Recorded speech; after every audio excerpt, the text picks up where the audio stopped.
And you guys set it outside right there, and We it did. was Made a barn out of it. made a barn out of it, right? Yeah, little chicken coop. He Yeah. said it was his chicken coop Chicken and coop stuff. and barn, yeah.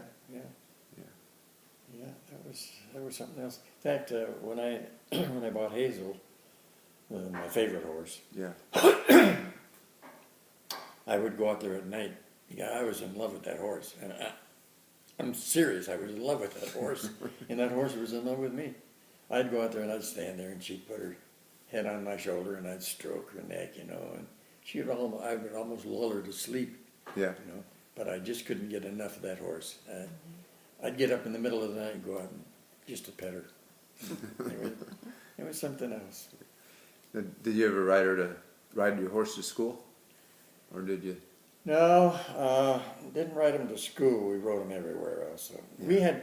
we had kind of a little club, George and I and Dee Dee Barbie. You heard me mention before. Yeah. A couple of the other kids. We all had our own horses, and we rode from Cottonwood to Red Bluff for the rodeo one year before the highway was built Yeah. to Red Bluff. It was just a one road, you know, 2-lane road all the way from Cottonwood to Red Bluff. And while they were building the highway, which is now I-5, we would ride along that because all it was they had bulldozed all the dirt. You know, there was nothing there but dirt, but it was a pathway. Yeah. You could see where it was going, you know. And we rode all the way to Red Bluff, which is, you know, that's 15 miles from Cottonwood. Yeah. In those days, when you're a little kid, that's a real adventure. You know, and we camped out overnight, hobbled our horses, and got up in the morning. Horses were gone. We're back home. No, they'd just gone down the riverbed. It was a dry riverbed, but you know, you hobbled the two front legs, they could still move, you know, Yeah. which they did. But we caught them up and went to the rodeo, and then rode home that night. Yeah, Yeah. it was good. That's cool. So, your military service. Well, I went When into right? the. Well, let me start. I wanted to go into the Navy really bad, you know. So me and this kid named George Rucker, who was a high school buddy of mine, we decided we'd go into the Navy together. So we went out to the Navy recruiter here in Reading, and we asked, you know, all about it and everything, and he gave us a big long spiel about how great it was going to be for us to be in the Navy and all. And I says, boy, that sounds good to me. When can we go? He said, well, probably about 3 weeks from now. He says, we have to get enough, you know, guys to sign up so that we can send you all down in a bus to the recruiting area. 3 weeks? No way. You know, we were. I want to go today. I would have left that day, but anyway, we went right down the block to the Army recruiter. Went in, and I said, before you tell us anything, if I joined up today, when could I leave? He says, hell, you can leave this weekend. Give me the papers. I'm going to take them to my dad and mom to sign. So both Gary and I, we took our papers to their folks and got them signed, and we left that weekend for Fort Ord. And that was in 1947. 1947. Yeah. Now I signed up for the 1st Cavalry because I thought there were still horses. To find a horse. Yeah. Right.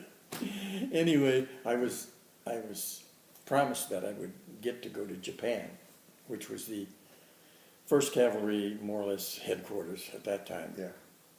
And as it worked out, I went through basic at Fort Ord, and when it was time to go overseas, they shipped us to San Francisco to the waiting area there, and we got on a boat, took off. We went to Hawaii, stayed there for 2 or 3 days maybe, and then at that time they decide where you're going to be taken off the boat. Yeah. But they don't tell you till you get to the destination. So I still thought I was going to Japan. We get to Guam, and my number was called, mine and Gary's both. So we had to get off at Guam.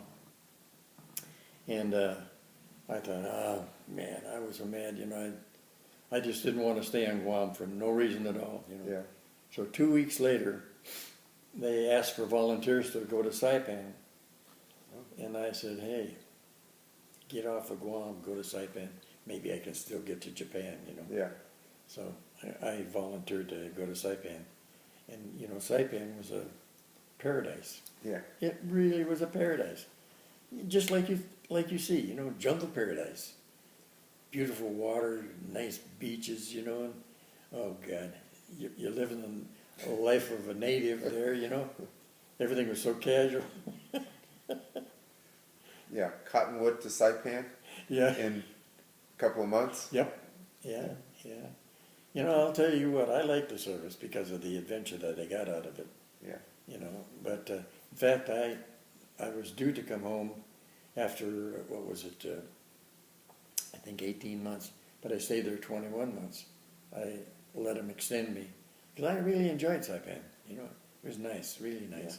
Yeah. Then when it was time for me to go home, they flew us from Saipan over to Tinian, which you can see Tinian if you look across the bay. Yeah. And Tinian is where the B-29 bombers left to bomb Japan with the atomic bomb.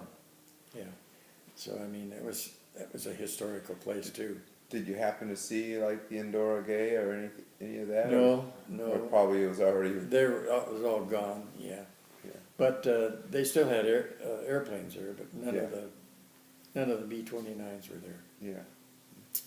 But I did on Saipan. You remember? I don't know if you heard about. You know, when the Americans occupied Saipan, Yeah. a lot of the Japanese and the native women would Commit jump off the suicide cliff off with the their cliff, babies because they thought the Americans were going to eat them up, or you know, they were monsters. And I actually stood on the cliff where they jumped. Oh, really? Yeah. In fact, I've seen I video have an of that. 8mm. I had an 8mm camera at that time. And I still have that film where I looked off the cliff and everything. You know. Is that right? Yeah, I still have it. I'd like to see a copy One of of that. these days I'll- We need a copy of that for Yeah. our family's history, just so the rest of our family would know about that. Yeah, and it was in color too, so Yeah. kind of grainy, but it was only 8mm, then little Yeah. a little- skinny. You want to be able to add that to what you're doing, Rod? I could, yeah, if we could get a copy of that, we'll. Yeah, well, I'll, There's places that'll convert that to disc. right. Yeah, let me get a. Yeah. Okay. See, after I came home though, they flew us to Hawaii. We spent a few more days there. Then they flew us into San Francisco. Well, from San Francisco, I went to Camp Stoneman, which is right out of Vallejo. Yeah. That was a replacement depot, and you go there to. Then they decide where they're going to send you to finish out your tour. Well, me thinking that I live right here in the Bay Area, they would station me in one of the facilities in the Bay Area. Yeah. They sent me to Falmouth, Massachusetts, which is on Cape Cod, as far as you could go without getting out of the United States. Join the army and see the world. Yeah, boy, see the world is right. And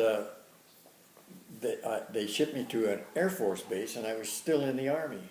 Yeah. Well, actually, Army Air Corps. Army Air Corps back then. But they had switched over from the Air Corps to the Air Force in 1948. Yeah. So that would make me eligible to become an Air Force personnel, Yeah. which I eventually did, which gave me one grade up. And I was stationed at Otis Air Force Base for the remainder of my military career. And while I was there, I met my first wife, June. She was a nursing student at the nurses' school there in Hyannis, Yeah. Massachusetts, which is on Cape Cod. And I got discharged on the, oh gosh, I can't remember the date, but it was 1 month before my actual discharge date, because I had furlough coming. Okay. And if I took my furlough, I could get out that month early, which I did, and on December the 19th, June and I were married then. Oh, And so it was right after I got out, a couple of days after I got out. yeah. A month later, Korea started. Oh, yeah. And so I thought, well, they're going to call me, you know, because I just got out. So I waited and waited and waited. And pretty soon, June found out she was pregnant. And I went down to the recruiter. I wanted to get back in the service. I just wanted to. You know, it's almost like it seemed like you were in it so long that it was part of your life, and you felt strange being a civilian again, you know. But actually, I wasn't in the service that long. I was only in there 3 years. Yeah. But I went down to the recruiter and I tried to enlist, and he said, no, we're going to call you. Your draft classification was not A1, it was 1A, which was married, having a dependent, and, Yeah. or going to have a dependent. And he says, hell, they're going to call you, don't worry about it. So I said, well, okay, you know. Yeah, I really wanted to go to Korea. As it was, they never did call me. They never did. They never called anybody in my classification. So anyway, I guess it worked out for the best. Yeah. But I did buy a lot of Korean cars. that's lately. That's lately. Yeah, that's lately. Did eventually get in part of Korea. Yeah, right. A couple of right. cars. Yeah. But then, no, I don't know. Our marriage with June didn't last. We were really only together for 6 months. Yeah. But we were married for 6 years. We never got a divorce. Yeah. Finally, when I met Bobby, my second wife, actually I'd known her before, but I got more acquainted with her after a few years. Bobby and I got married. We went down to Mexico and got a divorce down there and got married down there. And, you know, as much as I loved her,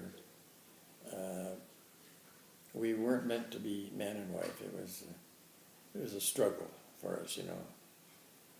She had her own way that she had to be, and I had my own way that I had to be in it. Yeah. It wasn't working out. And at the time, about that time, I started working for Arthur Murray's. That was in 1954. Mm-hmm. And I worked at the Hayward studio, and I became manager of the Hayward studio. But in the meantime, about 2 years into my career with Arthur Murray's, we needed extra teachers at the Hayward studio. So they called in a couple of girls from the Oakland studio, and one of them was Mary, Yeah. my third wife. Yes. And, oh man, that was the greatest thing that ever happened to me. Yeah. So she became your dancing partner. She became my dancing partner, yeah. We, in fact, we danced, excuse me, we danced 2 times on television. Mm-hmm. And because the way it happened that we became partners, originally I was partnered with another girl, but she was a heavier girl, and we had to do lifts. Yeah. I couldn't lift her. Now, But she jumped as high as she could jump, and I lifted as hard as I You were- could lift, but it still wasn't you getting were, up there. but you were stronger than hell. Yeah, This lady was just fat. well, let's put it that way. Okay. Because you're strong, Jeff. But Mary was so skinny, Yeah. you know, and light. Yeah, and I picked her off the ground like nothing, you know, and there were several places in both the routines where we had to do the lifts. So it worked out that Mary and I actually became dancing partners. And Yeah. any of the exhibitions that we ever did, Mary was always my partner, Yeah. you know. So anyway, we ended up going to Mexico also to get married for the first time. And then we went to, we left the Oakland studio, where we were both finally working, to go to Tulsa, and where I was offered that studio as manager. So we got married on our way to Tulsa in Mexico. We stayed in Tulsa for a while, and then we moved to Wichita, Kansas, and I took over that studio. And then from Wichita, Kansas, I went to Hutchinson, Kansas, where I bought that studio. And boy, that was the biggest mistake of my life. It was an Amish town. Oh, And, oh God, they thought Mary and I were the devil's worshiper, you know. Mary made up so beautifully and everything, you know. And, you know, plain they were. And, oh God, we'd get the shun look and everything, you know. So finally I figured, you know, Jack, you're in the wrong place. You gotta get your ass out of Texas, out of Dodge. out of Dodge, Yeah. Kansas. Anyway, from there we moved back to the Bay Area, and we only worked at Arthur Murray's a couple more. Oh gosh, I wouldn't even say 6 months, you know. Yeah. And I finally figured, you know, this moving around isn't what I really want to do, you know. And with that career in a field like that, you're only valuable to the people that need you, you know. Mm-hmm. If you need a teacher, Jack's a good teacher, take Jack, you know, and things like that. So at the time, our sister Leola, her husband Jim Hendricks, Yeah. was driving for Safeway. So I went to Jim and I said, do you think you could get me on driving truck with Safeway? He said, well, I'll sure try and all that. And so I couldn't get on that year, the first year I asked him. So I went to work for AC Transit System, the bus company down there. That is the worst job I ever had. Now, there's never a job in the world that I would ever want to go back to that job. It was horrible. All you did was fight with pissed off passengers, you know. Everybody's mad when they get on the bus. I don't know why.